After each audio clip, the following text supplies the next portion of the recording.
The snow on the ground, I'm gonna pick it up right now so you can see.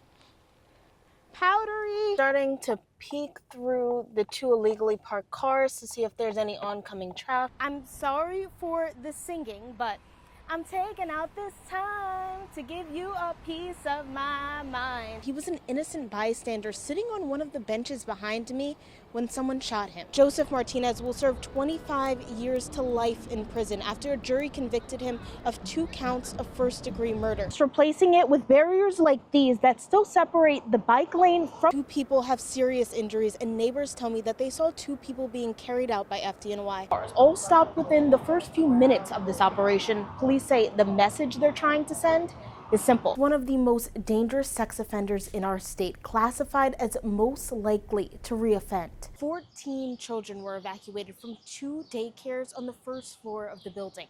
Police say as they were moving in to arrest the suspect, he took fentanyl and threw it out of his 3rd floor window. 3 people walk up to the bodega while a 4th person, the lookout, paces outside just after 2 o'clock this morning. The brains of the operation tries to pick the lock.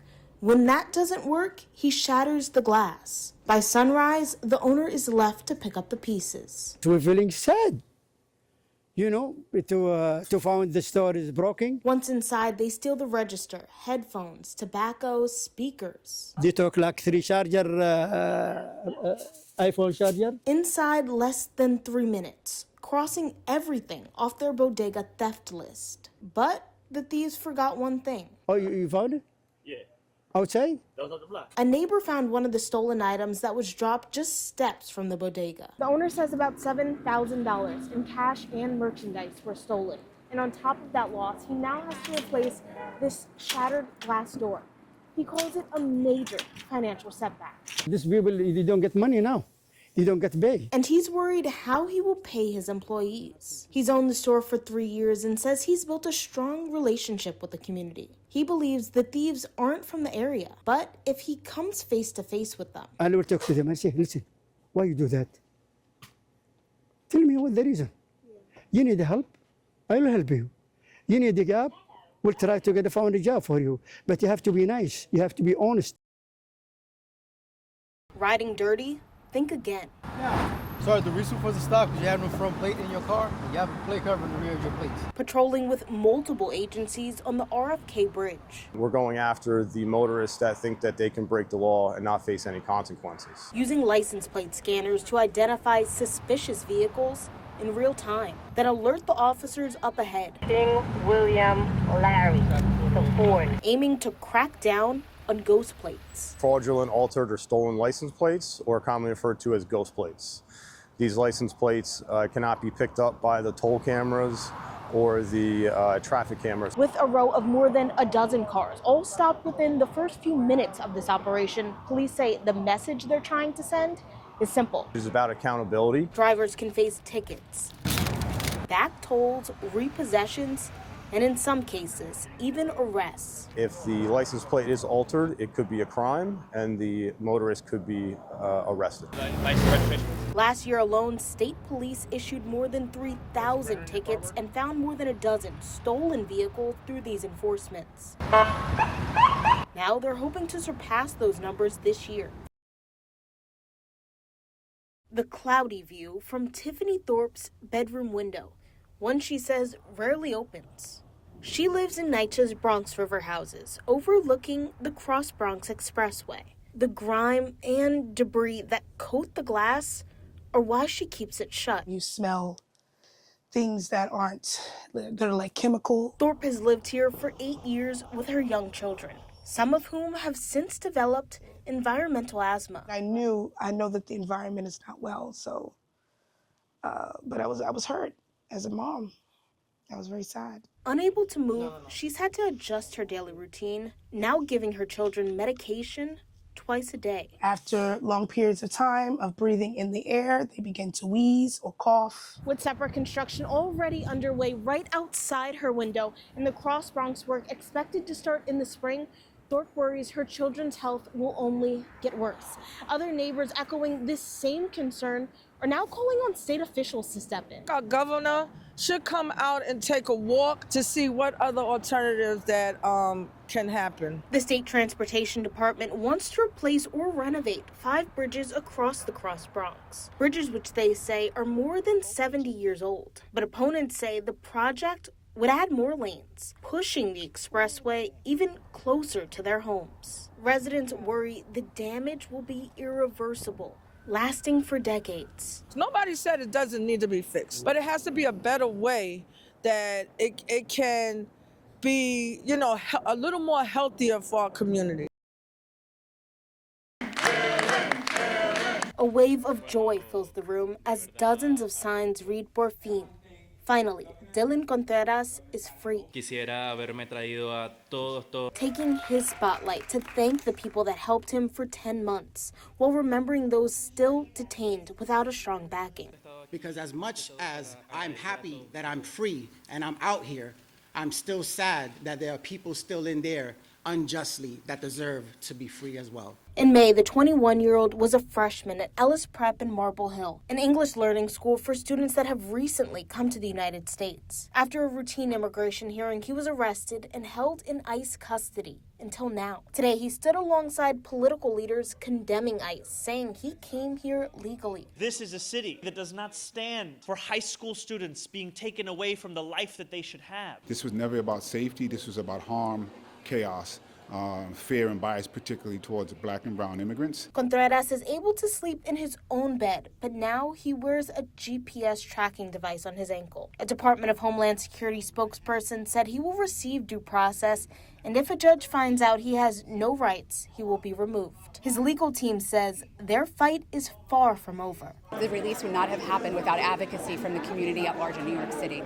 He's released on his own recognizance. All his applications remain pending. Now Dylan's next steps are to return back to school to try to regain some sense of normalcy, all while facing the uncertainty of court cases to find out if he can stay in the country. The countdown is on. The show is supposed to start at 8 o'clock tonight. Excitement is up. Thousands of fans are supposed to fill Yankee Stadium, and this will be Jay-Z's first time coming back to his hometown and performing in more than 10 years.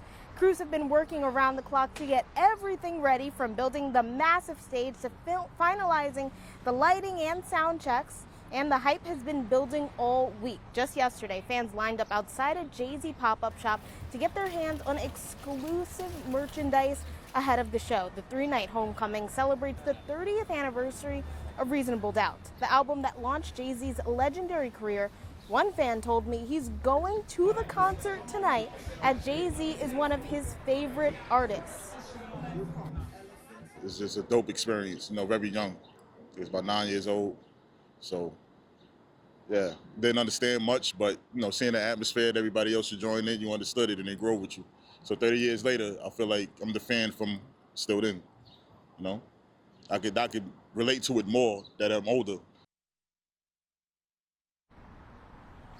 Jay-Z takes the stage tonight, Saturday, and Sunday. And as you said, Heather, there's been predictions in who he's going to bring out. Here's my prediction.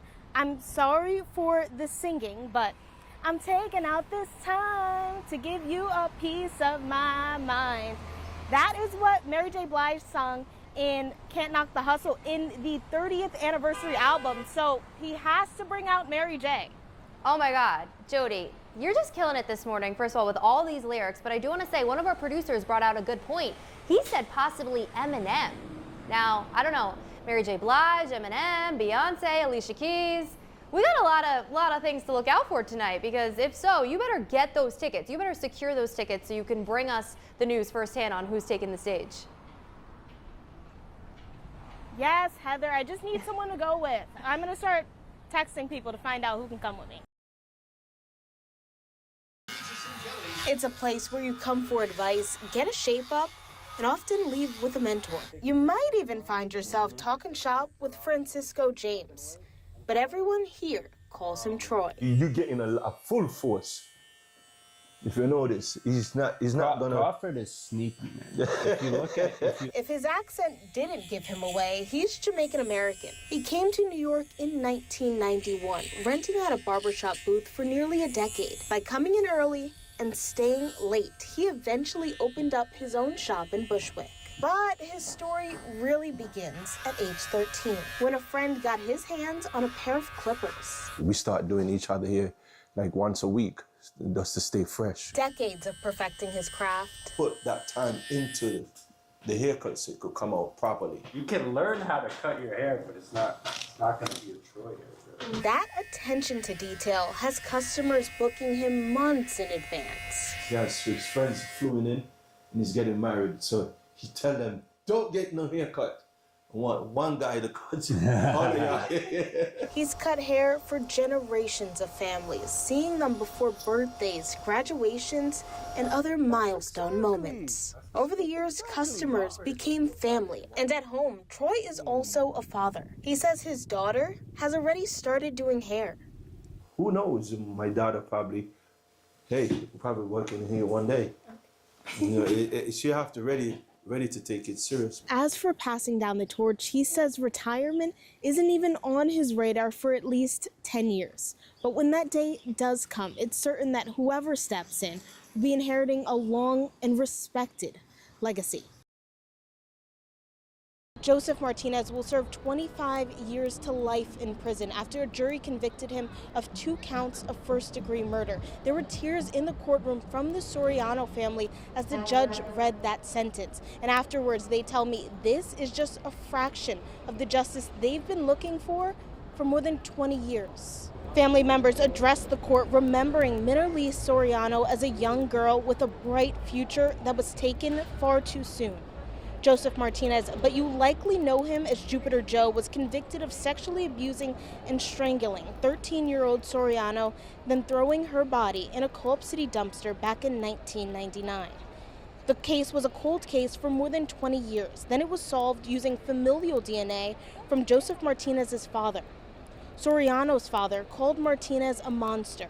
Her aunt, who attended every day of the trial, said she visits her niece's grave weekly and broke down in tears during the sentencing. The defense pushed back, arguing the evidence didn't support the verdict and maintaining Martinez was wrongfully convicted, asking for a lesser sentence. Martinez showed little emotion. He offered condolences to the Soriano family, but maintained his innocence. At one point, the defense spoke, and Soriano's father, who primarily speaks Spanish, removed his interpretation device. Minnerlise Soriano's best friend also spoke, describing the past 2 decades without Minnerlise. I remember standing in front of her body, and I just, 12 years old, I just touched her and I said, I promise that I'm going to find out who did this to you. My friend has been in the ground for 27 years. He got to live life for 21 years. He got to get married, he got to have kids, and my friend was buried in the ground. The district attorney says this case just marks the beginning of using familial DNA to solve cold cases. And as for the Soriano family, they say this brings them just an ounce of closure. And as for the defense, they say they plan to appeal